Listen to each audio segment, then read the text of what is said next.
I got so much motherfucking design on right now. Break it down, bring it back, make it clap. I got 3 old thoughts, new block, where that thing. Bitches on my line, and you know.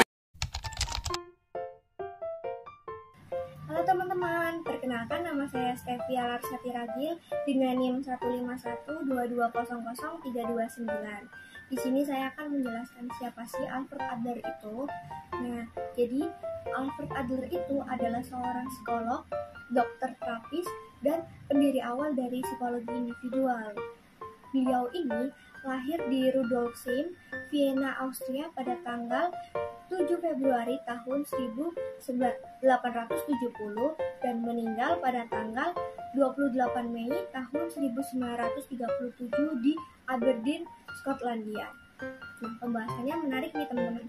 Jadi awalnya itu beliau adalah seorang dokter spesialis mata yang kemudian beralih ke dokter umum, lalu mulai mempelajari teori-teori psikoanalisa dan membangun Vienna Psychoanalytic Society bersama Sigmund Freud dan ilmuwan-ilmuwan lainnya, dan pendapatnya ini masih dipakai sampai saat ini teman-teman. Nah, pembahasannya mulai menarik nih teman-teman.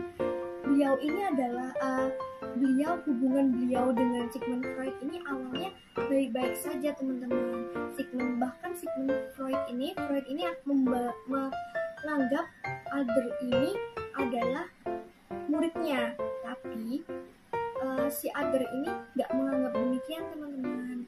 Jadi karena adanya perbedaan pendapat, maksudnya kayak Adler ini merasa nggak cocok lagi dengan psikoanalisa.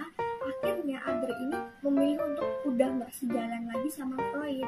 Sedih ya teman-teman, maksudnya kayak bertepuk sebelah tangan gitu. Freud itu menganggap Adler sebagai muridnya, tapi Adlernya enggak gitu kan teman-teman. Nah, lanjut akhirnya ini Adler ini tuh mendirikan komunitasnya sendiri, yaitu psikologi individual. Salah satu perbedaan dari Freud dan perbedaan pendapat ya teman-teman, perbedaan pendapat dari Freud dan Adler ini adalah salah satunya si Freud ini selalu berpatokan dengan masa lampau, sedangkan Adler ini itu berpatokan dengan masa depan, membahas tentang apa yang akan terjadi di masa depan gitu teman-teman. Salah satunya itu kan Sigmund Freud itu teorinya itu mengandalkan insting manusia yang digerakkan oleh alam bawah sadar yang berasal dari keinginan yang bisa tersalurkan gitu teman-teman. Yang nggak bisa tersalurkan. Nah, sedangkan menurut prinsip dari Adler, manusia ini tuh digerakkan dengan kemauan untuk berdaya, jadi dari dirinya sendiri gitu. Halo semuanya, perkenalkan nama saya Fahmia Nuhasabita dengan NIM 1512200327. Jadi tadi kan udah dijelasin tuh biografi tentang Alfred Adler. Jadi saya di sini itu membahas tentang berjuang meraih keberhasilan atau superior. Apa sih superior itu? Superior itu percaya diri. Adler mengatakan bahwa individu dilahirkan dari kelemahan fisik. Kelemahan fisik inilah yang akan mengaktifkan perasaan inferior. Apa tuh inferior? Inferior itu kebalikannya dari superior, yaitu kurangnya percaya diri. Jadi Adler juga mengatakan perasaan inferior itu menggerakkan orang untuk berjuang menjadi superior atau menjadi orang sukses, atau bisa dikatakan seperti itulah. Terus bagaimana nih orang untuk berjuangnya? Jadi orang akan berjuang sejalan atau selaras dengan minat atau nilai sosialnya yang ada.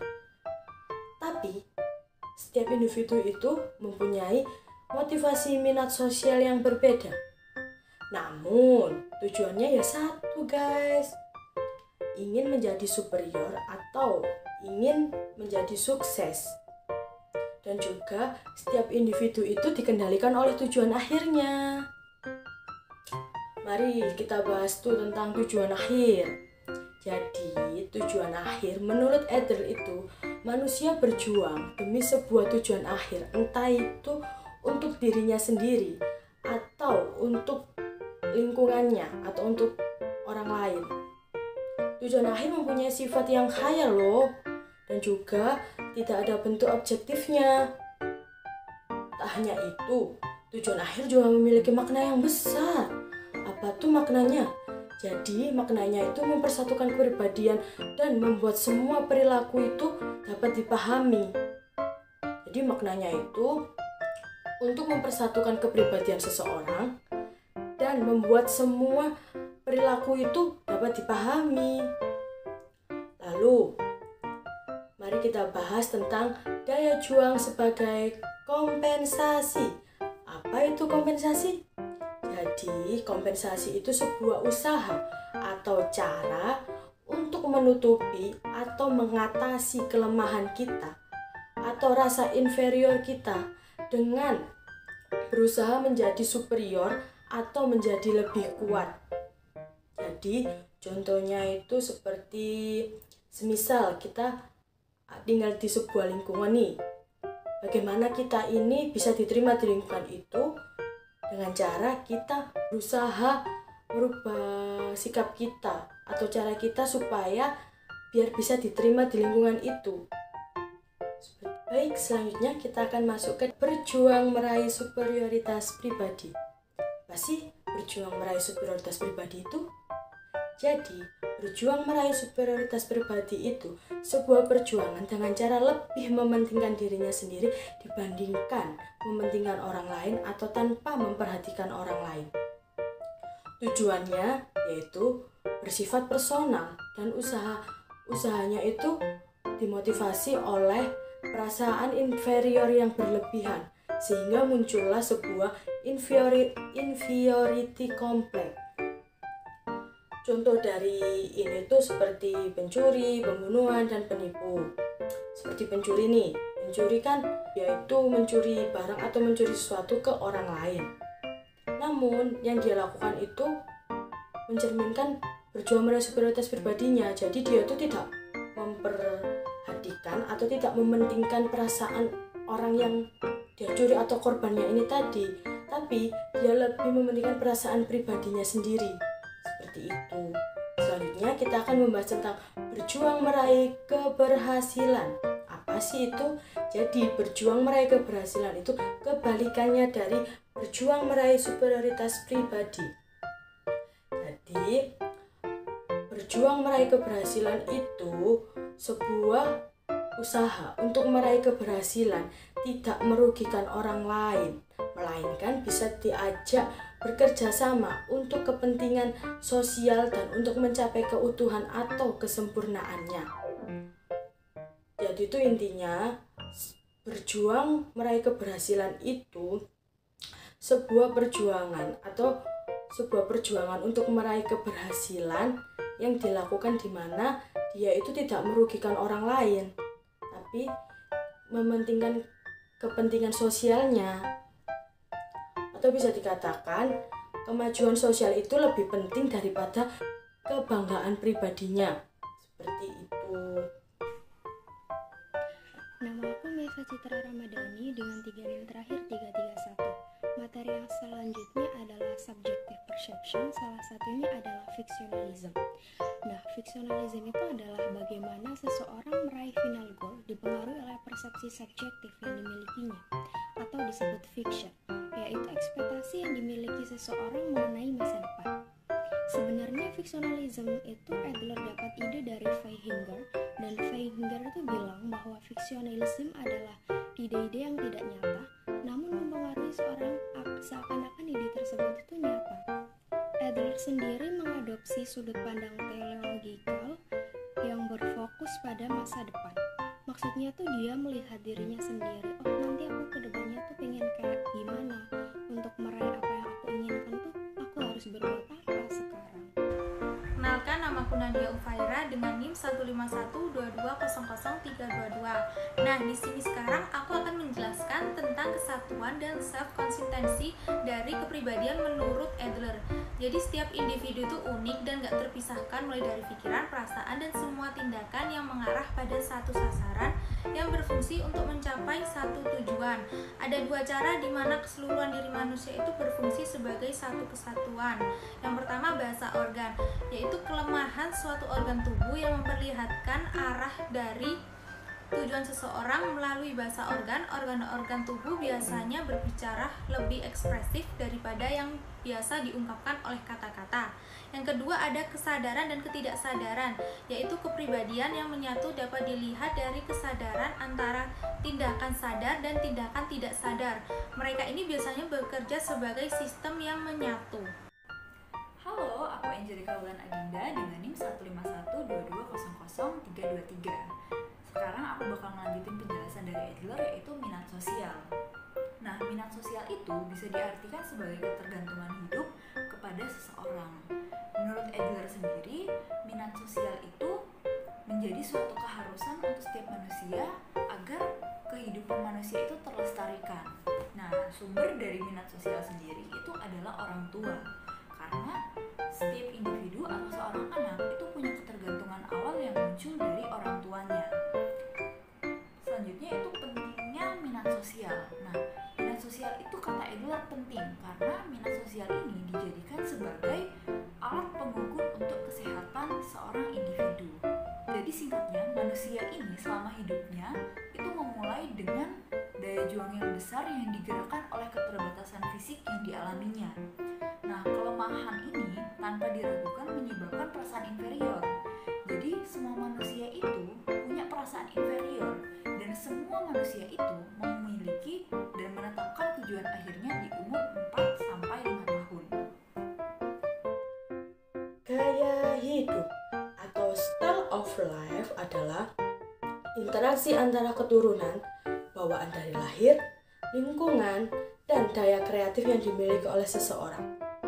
Gaya hidup ini terbentuk secara cukup baik ketika kita mencapai umur 4 atau 5 tahun loh.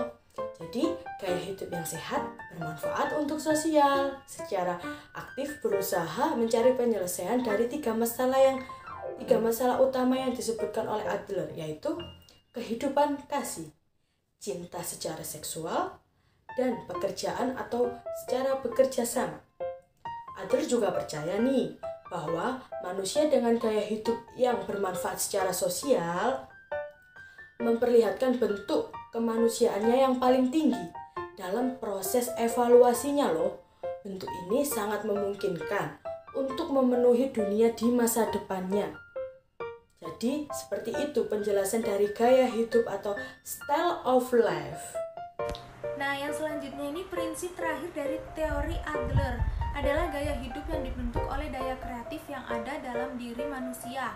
Daya kreatif adalah kemampuan manusia untuk secara bebas membentuk perilakunya dan menciptakan kepribadian mereka sendiri, tidak ditentukan oleh genetis atau lingkungan, tetapi produk dari daya kreatif itu sendiri. Oke, selanjutnya itu perkembangan abnormal. Nah, kalau katanya Adler itu ada satu faktor yang mendasari semua jenis ketidakmampuan untuk menyesuaikan diri, dan hal itu adalah minat sosial yang tidak berkembang. Nah, jadi Adler itu bilang kalau misalnya faktor eksternal itu menjadi penyebab ketidakmampuan seseorang dalam menyesuaikan diri. Faktor eksternal ini apa aja sih?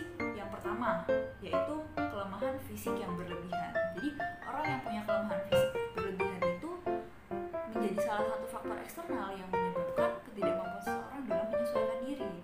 Yang kedua, memiliki gaya hidup yang manja. Gaya hidup yang manja ini juga menjadi penyebab dari ketidakmampuan seseorang dalam menyesuaikan diri di lingkungannya. Nah, yang terakhir yaitu gaya hidup yang terabaikan. Contohnya dari gaya hidup yang terabaikan ini yaitu kecenderungan untuk melindungi diri secara berlebihan, kecenderungan untuk selalu membuat alasan dalam setiap hal, kecenderungan untuk melakukan agresi, dan kecenderungan untuk menarik diri dari lingkungan sosialnya. Oke, untuk yang selanjutnya adalah penerapan psikologi sosial. Yang pertama adalah konstelasi keluarga. Adler mengembangkan teori urutan kelahiran didasarkan pada keyakinan bahwa keturunan, lingkungan, dan kreativitas jika digabungkan itu bisa membentuk suatu kepribadian. Perbedaan sifat anak sesuai dengan urutan kelahiran sebagai berikut. Anak pertama. Nah, siapa nih yang di sini anak pertama? Coba dicek ya, relate nggak sama kepribadian kalian. Yang pertama adalah biasanya si anak pertama ini suka melindungi, menjaga, menjadi pengatur yang baik, dan dia juga seorang yang suka mengkritik. Anak kedua, motivasinya tinggi, suka bersaing, dan satu sisi dia juga pemberontak. Anak bungsu, ini lebih ambisius, manja, dan anak tunggal itu dewasa secara sosial karena dia kan tidak punya persaingan ya dengan saudara, sehingga dia tuh lebih bisa menerima kondisi sosial dan juga bisa menjadi seorang yang manja. Yang kedua adalah ingatan masa kecil. Adler menegaskan bahwa ingatan masa kecil itu selalu konsisten dengan gaya hidup seseorang pada saat ini. Salah satu ingatan masa kecil Adler adalah perbedaan mencolok antara kesehatan yang baik yang dimiliki oleh kakaknya. Yang ketiga adalah mimpi. Nah, Adler ini menginterpretasikan mimpi bahwa ia harus mengarahkan keberanian untuk pergi ke dunia baru dan melepaskan dunia lamanya. Ya, walaupun mimpi tidak bisa meramalkan masa depan, tapi mimpi bisa memberikan petunjuk untuk mengatasi masalah di masa depan. Dan yang keempat adalah psikoterapi.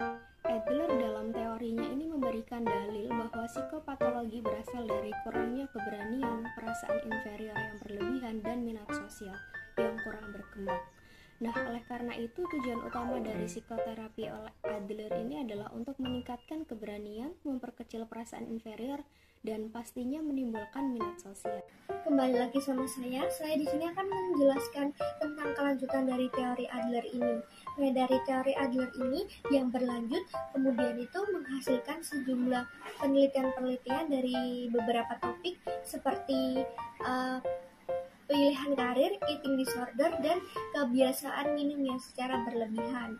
Nah, ada di sini saya akan menjelaskan yang nomor pertama, penelitiannya adalah ingatan masa kecil dan pilihan karir.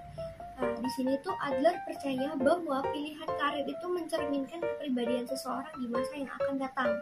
Waktu bimbingan karir, Adler itu menanyakan mengenai apa sih yang diminati selama masa kecilnya. Nah, kemudian ada peneliti yang terinspirasi dari seorang Adler ini yang memprediksi bahwa jenis karir yang dipilih sering tergambar dari ingatan masa kecilnya. Nah, untuk menguji hipotesis dari penelitian dari ungkapan penelitian sebelumnya, ada dua peneliti yang bernama John Kastler dan Ofranivo itu mengumpulkan ingatan masa kecil dari 130 partisipan. Nah, ingatan ini nanti itu kemudian dinilai menggunakan tipe minat pekerjaan miliknya Holland yang disebutkan ada 6 tipe minat pekerjaan ya teman-teman. Yang pertama ada realistik, yang kedua ada investigasi, yang ketiga ada artistik, yang keempat ada sosial, dan yang kelima ada enterprising, dan yang keenam ada konvensional. Di sini arti enterprising sendiri adalah tipe kepribadian yang suka berusaha, suka berjuang, dan lebih tepatnya suka berkompetensi ya teman-teman. Itu. Nah, yang selanjutnya yang kedua ada penelitian tentang masa kanak-kanak dan isu-isu terkait dengan kesehatan. Yang pertama, kalian masih ingat nggak tentang teori Adler yang inferior dan superioritas? Nah, teori Adler ini yang inferior dan superioritas ini itu digunakan untuk menjelaskan perilaku yang berhubungan dengan kesehatan seperti eating disorder, makan yang berlebihan, kemudian ada bulimia atau kebiasaan minum yang secara berlebihan. Jadi ada seorang dokter yang bernama Susan Belangi. Nah, menurut beliau ini diet makan berlebihan dan minum berlebihan itu adalah merupakan salah satu cara atau bentuk seseorang itu mengekspresikan perasaan inferiornya gitu teman-teman. Untuk selanjutnya teori Adler ini itu juga menjelaskan tentang perilaku kebiasaan minum yang berlebihan, seperti contohnya tuh yang seperti kita dengar dan mungkin seperti kita lihat di lingkungan kita, itu ada seorang pecandu alkohol gitu. Jadi kalau misalkan seseorang ini nggak bisa mengontrol pola konsumsi terhadap minuman ini, itu berkemungkinan besar seseorang itu akan mempunyai kebiasaan minum yang berlebihan, teman-teman gitu. Dan selanjutnya dinamika keluarga. Anak bungsu itu berkemungkinan untuk minum berlebihan yang tidak bisa dikendalikan. Maksudnya dalam artian itu anak bungsu ini tuh selalu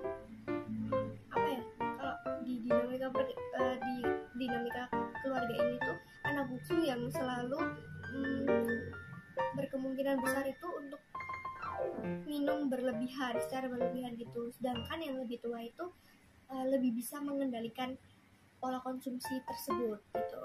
Nah, dijelaskan dengan teori Adler, anak bungsu itu lebih bergantung kepada orang lain, dan ketika orang yang lebih mandiri atau yang lebih nggak manja gitu, yang independen gitu, itu kalau misalnya seseorang ini tuh mengalami stres, itu mereka itu mengatasinya tuh dengan dilarikan dengan minum berlebihan gitu, teman-teman. Selanjutnya ada penelitian yang ketiga, itu berhubungan dengan ingatan masa kecil dan hasil konseling. Di sini ada beberapa poin yang akan coba saya jelaskan di sini.